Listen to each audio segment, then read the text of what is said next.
I eat more fruit than anyone I know in Australia. You know, I'd probably be top 10 in the world of fruit eaters. 95% plus of my calories coming from sweet fruits like dates, mangoes, bananas, jackfruit.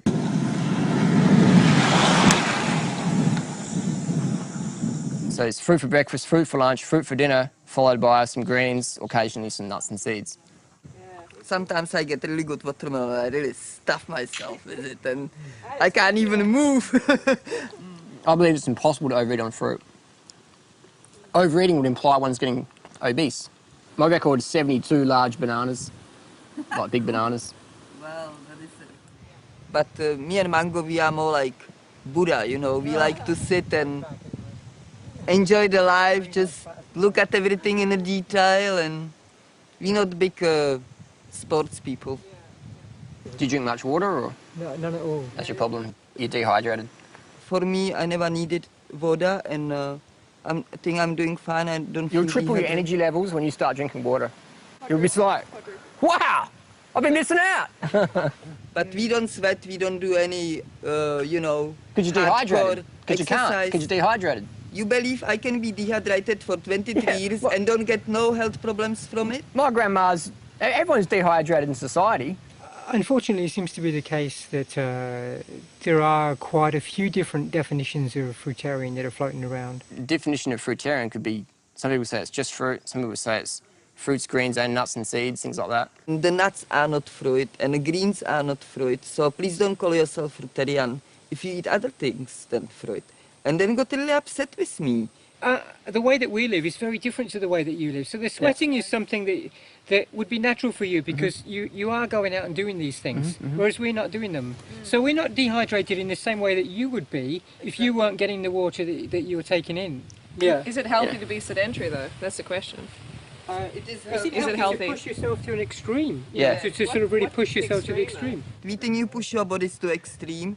You think we don't doing anything. If you look at other animals out in nature, there's none of the animals that really train and push themselves to the extreme like yes, you're they suggesting. do. No, they're only if they're chased by some other animal and then the adrenaline is going.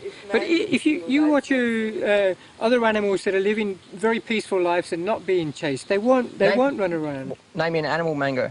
Well, a cow. A cow. A cow stands up all day and night supporting its ton of body weight, and it walks, you know, they'll migrate for eons if they get the chance. Another animal. I don't even think that this is the cow. I mean, you know, I could do the same kind of thing. But we're sitting down. Cow can't even sit down. They've got to use their energy all day standing up. Well, whether we're sitting down or standing up, we're still using energy. That's right. I'd like to believe that it's a very natural process going from raw foodism to fruitarianism, but certainly I know from experience and watching other people that it's not always the case. And I don't fully understand why. I mean, people are very difficult to fathom, and I guess we all have to come up with our own conclusions. If the bear doesn't fatten up before its hibernation, it will die. If an eagle doesn't fatten up before its migration, it will die. If a deer doesn't have enough strength from eating enough, it won't last the mating cycle. If a salmon doesn't eat enough, it won't make the migration. There is no animal in nature that undereats.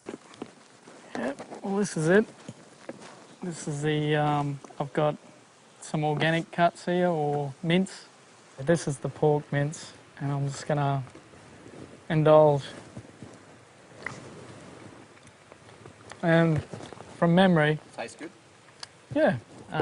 I've just found the meat thing, for the time being, I'm doing all right with it. A bit of rotten meat now and again, it's like a supplement, but I'd prefer to eat fresh stuff, to be honest with you. Fresh stuff's got less bacteria in it. Yep. A good way to get bacteria is to get your own poo and smear it on a steak and put it in a glass jar and put it in the fridge. Yeah, well, I haven't heard that one, but I've heard mostly herbivore droppings, or, you know, like stools. You can get a lot of good bacteria from it. He's cured people with cancer from it. Stools? Yeah. I don't know, it's quite strange talking about this. You get a meat eater that comes along, oh, I'm eating shit, I do this, I do that, and I've been just in hospital the other day. Well, that's a great thing for vegans, isn't it?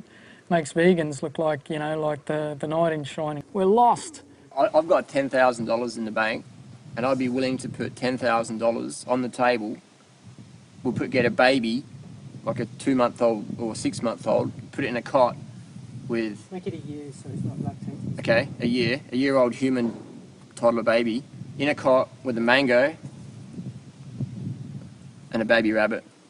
And if the kid eats the rabbit, Oh my God. you get 10 grand. But that's totally bullshit. What you were speaking right there now is crap.